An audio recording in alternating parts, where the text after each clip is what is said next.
Africa has adopted the democratic model now. DWF is hosting a series of focus groups looking at renewable energy development in Africa, looking at what's holding renewable energies back, the opportunities and the key challenges.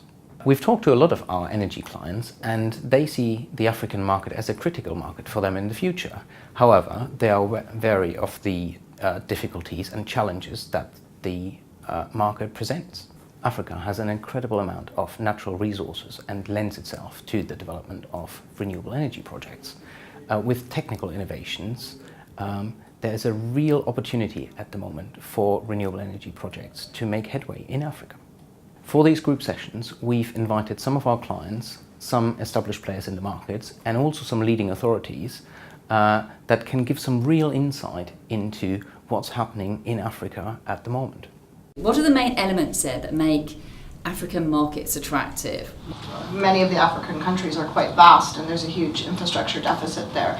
I think there's a lot of opportunity.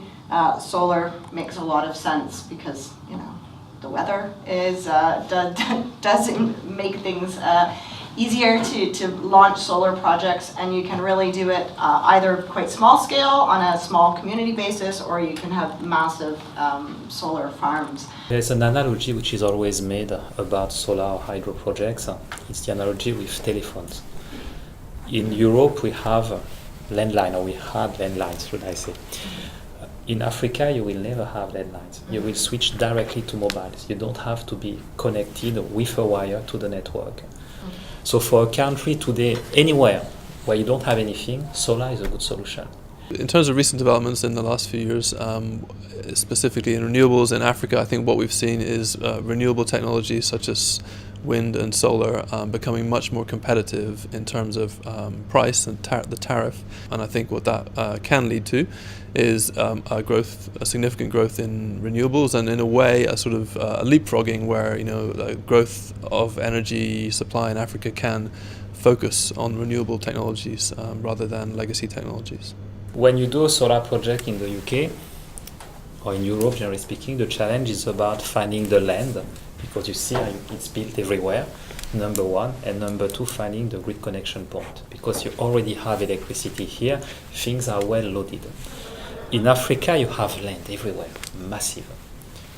You have average grid infrastructure, but you can still find a connection point.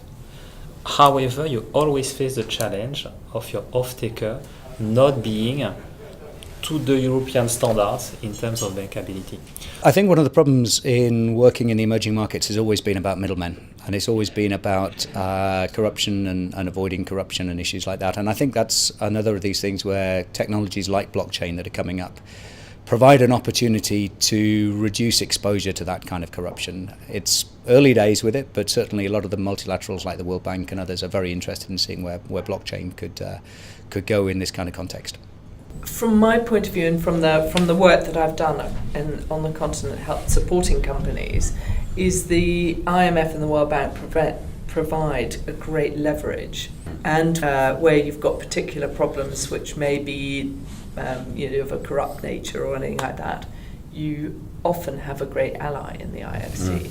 I think a key is building relationships. And what we've seen on a lot of successful projects is someone who has a very strong local partner, perhaps with an international partner, building trust in the market, gets people behind the project. There are some very interesting developments going on, and instead of having project finance from the banks, you can get corporate bond on the back of the balance sheet of Total or BP.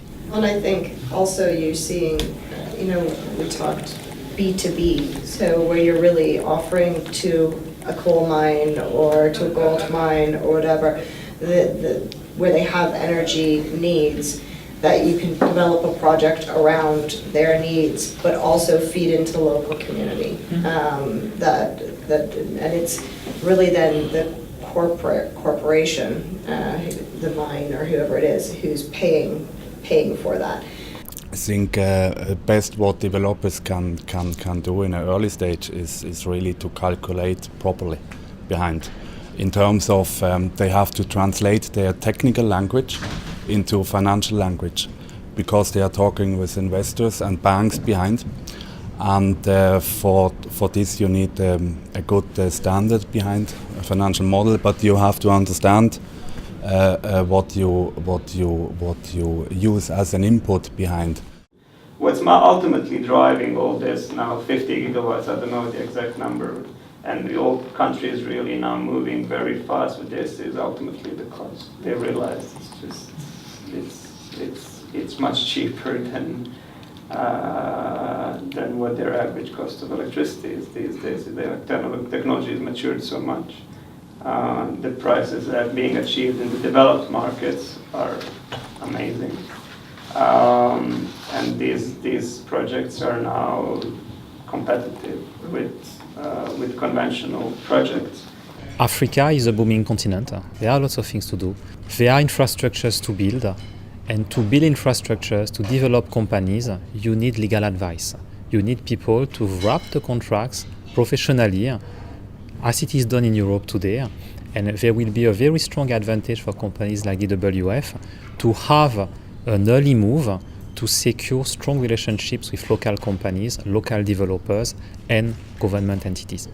You are now seeing presidents championing the one thing that they want to change, and that is, and where you've got somewhere like Senegal, where the energy is the central thing, and to champion, you've got much greater chance of success.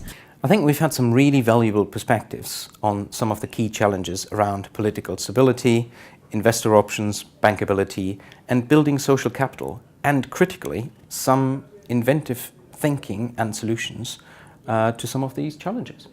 So the feedback from the focus groups will feed into our research report. In particular, that report focuses on the challenges and opportunities at key stages of an energy project development in Africa. And we particularly focus on 8 different countries, which gives us a good balanced cross-section of the continent. As a global legal business and with an experienced international energy team, DWF has an important role to play for its clients. The findings of the report will help us to try and smooth out some of these key tricky challenges in the African market.